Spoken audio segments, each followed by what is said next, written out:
Assalamualaikum warahmatullahi wabarakatuh.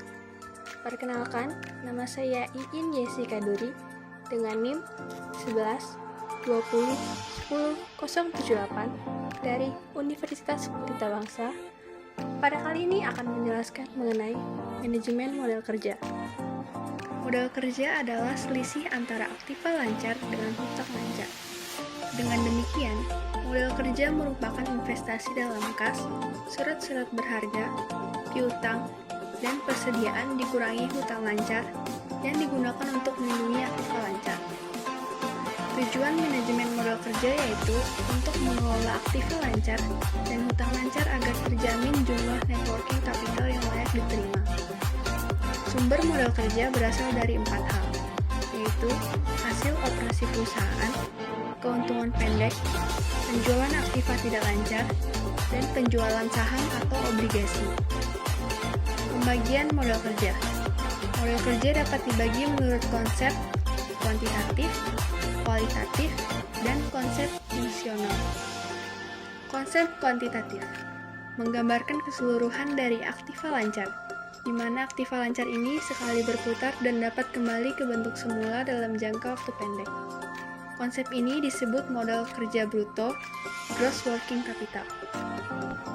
Yang selanjutnya ada konsep kualitatif, merupakan selisih antara aktiva lancar di atas hutang lancar, atau merupakan sebagian dari aktiva lancar yang benar-benar dapat digunakan untuk membiayai operasi perusahaan tanpa menunggu likuiditas.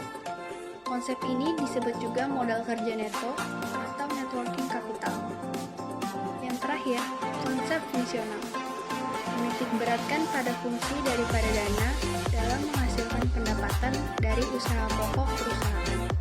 Aktiva lancar terdiri dari kas, surat-surat berharga, piutang, serta inventory. Yang selanjutnya, hutang lancar terdiri dari hutang wesel, hutang perniagaan, dan hutang pada bank lain kurang dari kapital. Ada 3 kelemahan modal kerja. Yang pertama, kelebihan atas modal kerja mengakibatkan kemampuan laba menurun sebagai akibat lambatnya perputaran dana perusahaan. Yang kedua, menimbulkan kesan bahwa manajemen tidak mampu menggunakan modal kerja secara efisien. Dan yang terakhir, jika modal kerja tersebut dipinjam dari bank, maka perusahaan mengalami kerugian dalam membayar bunga. Kelebihan modal kerja ada 6. Yang pertama, melindungi kemungkinan terjadinya krisis keuangan guna membenahi modal kerja yang diperlukan. Yang kedua, merencanakan dan mengawasi rencana perusahaan menjadi rencana keuangan dalam jangka pendek. Yang ketiga, menilai kecepatan perputaran modal kerja dalam arti yang menyeluruh. Yang keempat, membayar atau memenuhi kewajiban jangka pendek sesuai dengan jatuh tempo. Yang kelima, memperoleh kredit sebagai sumber dana guna memperbesar pemenuhan kebutuhan kekayaan aktiva lancar. Dan yang terakhir, memberikan pedoman yang sehingga tidak terdapat keraguan manajemen guna memperoleh efisiensi yang baik. Tipe-tipe modal kerja.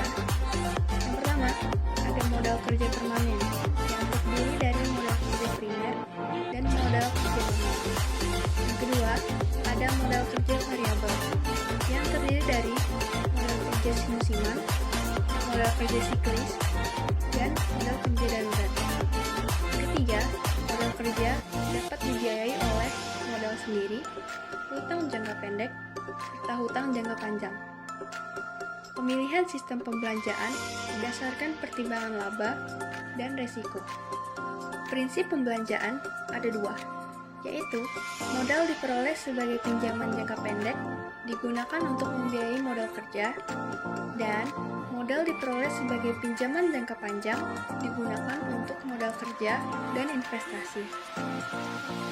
Laba perusahaan dapat meningkat dengan 2 cara, yaitu meningkatkan pendapatan dari penjualan dan menurunkan biaya-biaya. Resiko dapat diukur dengan menggunakan jumlah net working capital atau current ratio. Semakin besar jumlah net working capital, semakin liquid atau semakin kecil tingkat resiko, profitabilitas, dan resiko. Profitabilitas atau kemampuan menghasilkan laba diukur dengan revenue dikurangi biaya. Harta resiko diukur dengan profitabilitas perusahaan tidak mampu membayar hutang. Kemampuan aset menghasilkan laba. Jika perusahaan ingin meningkatkan profitabilitas, maka tingkat resiko akan naik. Jika ingin menurunkan tingkat resiko, maka harus menurunkan tingkat profitabilitas. Bagaimana cara meningkatkan profitabilitas? Dengan memanipulasi modal kerja.